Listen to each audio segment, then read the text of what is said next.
Pemirsa, apabila Anda ingin membeli takjil untuk berbuka puasa, baiknya lebih berhati-hati.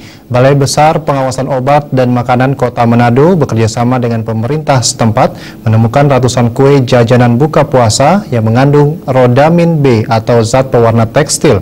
Temuan ini langsung disita petugas untuk dimusnahkan, sementara sang pembuat kue masih dalam penyelidikan. Enggak, ambil orang semua, Bu.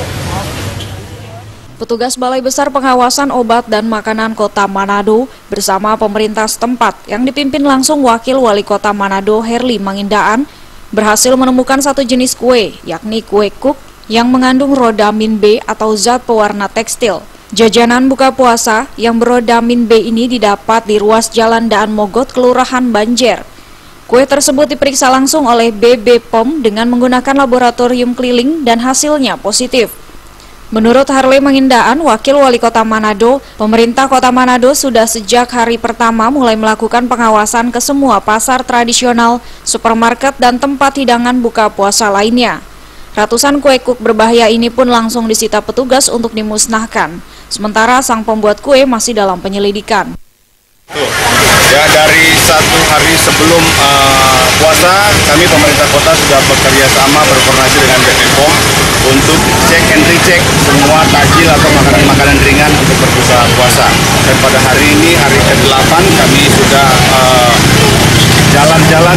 Oleh karenanya, dari tim kami yang ada Dinas Kesehatan akan cek and recheck siapa produsennya untuk kita bisa lihat apa yang menjadi cara bikinnya seperti apa, supaya kita stop dulu, selanjutnya kita ajarkan bagaimana cara bikin kue yang baik.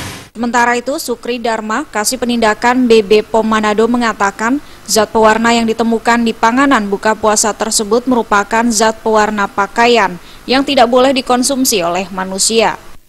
Seperti yang disampaikan tadi Pak Wali, bahwa rodamin B ini adalah pewarna pakaian yang jika dikonsumsi terus-menerus pada kurun waktu tertentu dia akan menyebabkan kanker karena sifatnya yang karsinogenik. Nah, terhadap pembuat ini, sementara tim kami sementara menelusuri untuk sampai ke sana, kemudian kita akan amankan semua produk-produk yang mengandung itu, kita akan beritahukan bagaimana cara memproduksi pangan yang baik. Bagi Anda yang ingin membeli jajanan buka puasa dihimbau agar lebih berhati-hati. Secara kasat mata, jajanan yang mengandung zat pewarna berbahaya dapat Anda bedakan. Apabila warnanya cerah mengkilat, berarti makanan tersebut berbahaya untuk dikonsumsi karena dapat menyebabkan kanker. Dari Manado, Sulawesi Utara, Rusdi Hamsyahdin.